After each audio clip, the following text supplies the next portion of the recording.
Emmanuel Macron est attendu à Kinshasa le 4 mars prochain pour la signature de nouveaux accords bilatéraux dans plusieurs domaines, mais aussi un entretien avec le chef de l'État Félix Tshisekedi. Cette visite du président français en RDC mettra en lumière un partenariat large et dynamique qui s'appuie sur les atouts uniques du pays en matière de recherche, des ressources naturelles et de créativité. Note l'Élysée, cette visite se veut aussi une occasion pour Kinshasa. La France doit jouer pleinement son rôle en tant que membre permanent du Conseil de sécurité de l'ONU pour des solutions à la guerre d'agression rwandaise sous la baie du M23.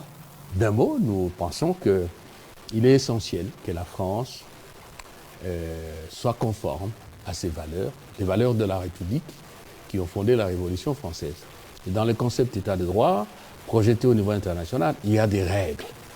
La France doit aussi veiller à ce que cela soit respecté non seulement par des déclarations de bonne foi, mais par des actes. Valeur de la République française, la fraternité.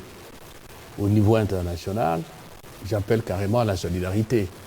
La solidarité signifie que lorsque, à travers le monde, il y a un peuple qui est soumis à, si vous voulez, à des contraintes de se déplacer parce qu'il y a un pays en l'espèce le Rwanda qui lui a porté la guerre, que la France aussi pose des gestes de solidarité, notamment en disant à ceux qui amènent la guerre chez nous pour nous piller de ne pas le faire. Donc ça doit être clair. Et enfin, ce que nous demandons à la France, c'est d'assumer son statut d'acteur, un des acteurs principaux de la vie internationale. La France est un pays membre permanent du Conseil de sécurité, c'est-à-dire un des pays qui ont la responsabilité de la paix et de la sécurité dans le monde.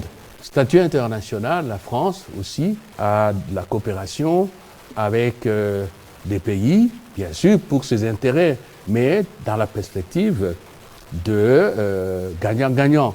Nous sommes tous de la francophonie. Là aussi, il y a la déclaration de Bamako. Il y a une série de valeurs qui se trouvent dans ces instruments communs avec la France. Donc la France aussi doit se porter à la hauteur de ses responsabilités, parce que, dites-vous bien, ça ne me gêne pas, il n'y a pas de francophonie sans la France. Et si la France est à côté des valeurs de la francophonie, ça ne vaut pas la peine.